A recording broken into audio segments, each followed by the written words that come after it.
Bueno, voy a hablar de la memoria y la atención y vamos a comenzar con la memoria. ¿Qué es la memoria? La memoria es el proceso mediante el cual somos capaces de almacenar información, acontecimientos pasados, ideas, relaciones entre conceptos, sensaciones o estímulos que en algún momento hayamos experimentado, así como nuestra capacidad de poder recuperarlos para traerlos a la conciencia.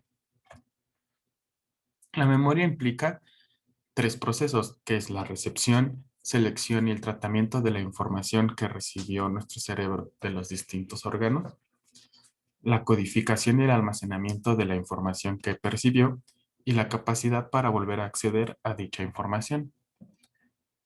Dado que la memoria es un proceso muy complejo, para poder estudiar su funcionamiento se le ha diferenciado en varios tipos. Memoria a corto plazo, que es la capacidad para mantener en la mente de una forma activa una pequeña cantidad de información.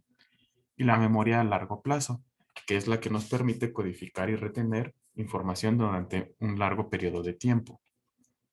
Este, a su vez, se puede dividir en memoria declarativa, que es aquella en la que se almacena información sobre hechos o eventos específicos, y la memoria no declarativa, que es en donde se almacena el recuerdo de las habilidades motoras y ejecutivas necesarias para realizar alguna tarea. En cuanto a los órganos que se encuentran involucrados en el proceso de la memoria, tenemos el hipocampo, el lóbulo temporal medial, el diencéfalo y el neocórtex, que se encuentran implicados con la memoria declarativa. También tenemos el córtex prefrontal y parietal, que están relacionados con la memoria operativa, y los ganglios basales con la memoria procedimental. Sin embargo, no es que actúen de forma independiente, sino que para poder funcionar la memoria se requiere de que estos órganos puedan cooperar, por así decirlo, y que funcionen de una forma interrelacionada e intercomunicada. En aspectos clínicos, los síntomas amnésicos son los principales fuentes de quejas, y es por eso que la memoria es uno de los procesos cognitivos que más se evalúan, ya sea en el ámbito clínico o en el experimental. La evaluación de la memoria debe incluir las modalidades de memoria episódica y semántica, la capacidad de aprendizaje verbal y visual a corto plazo, la retención inmediata y la tasa y patrón de aprendizaje y olvido. En cuanto a los instrumentos para medir la memoria, tenemos baterías neuropsicológicas y pruebas específicas.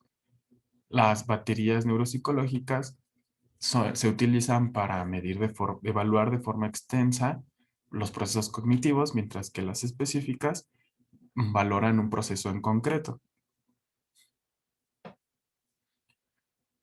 Las alteraciones de la memoria que típicamente están relacionadas con daño cerebral son conocidas como síndromes amnésicos. Las causas de estos síndromes amnésicos pueden ser una alteración temporal medial, que puede ocasionarnos amnesia global transitoria, donde el sujeto es consciente pero presenta dificultad para saber su situación, identidad y localización, y, y la enfermedad de Alzheimer, donde se aparece una grave alteración de la memoria semántica, la memoria episódica y autobiográfica.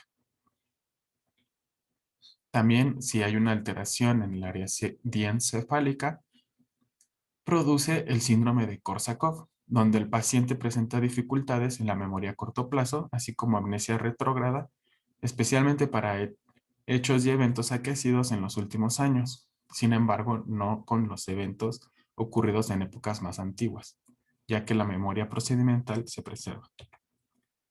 Alteraciones en la corteza orbifrontal mesial, estructuras prosencefálicas o los ganglios basales provocan déficit en la recuperación de la información y de forma alternativa y sustitutoria evocan información que sustituye a la no recuperada.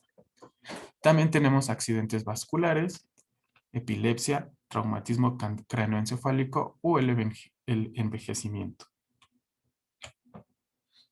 Y en cuestión de rehabilitación neuropsicológica sobre la memoria, tenemos que procura recuperar en la medida de lo posible los déficits ocasionados por una lesión cerebral.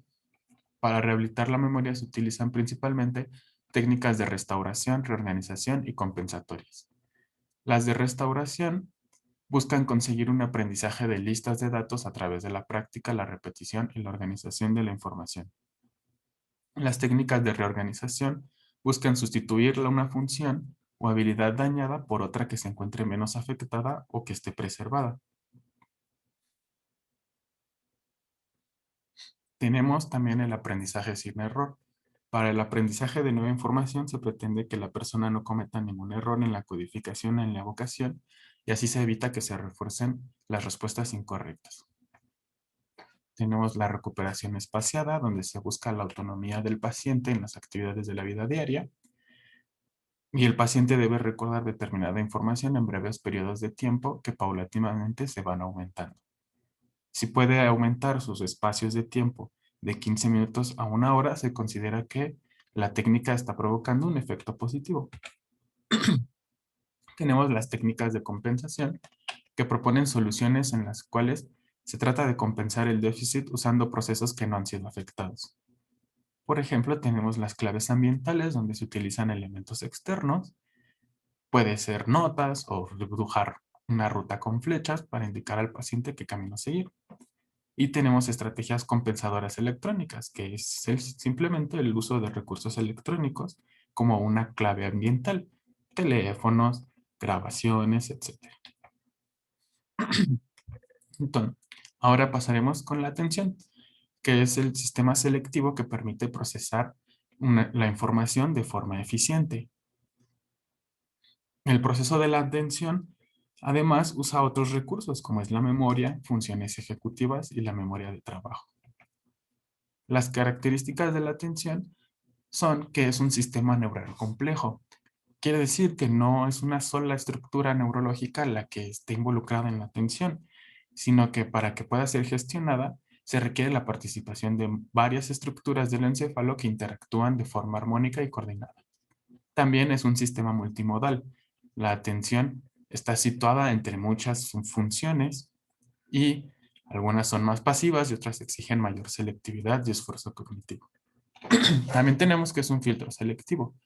A través de la atención es que decidimos qué estímulos son más relevantes y así les damos prioridad y focalizamos nuestra actividad cognitiva para poder procesar esa información. Y por último es un sistema jerárquico.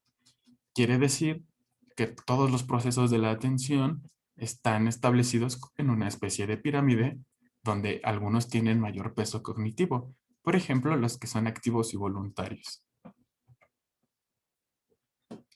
Dentro de las bases neuroanatómicas de la atención, tenemos al tálamo, a los ganglios basales, el lóbulo frontal, el lóbulo parietal, cíngulo y la formación reticular.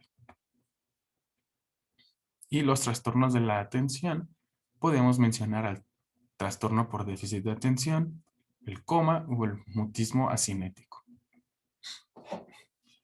Por último, para rehabilitar la atención o ejercicios de rehabilitación de la atención, tenemos ejercicios de estimulación global, donde el objetivo dirigido a la atención pasiva involuntaria busca incrementar la respuesta.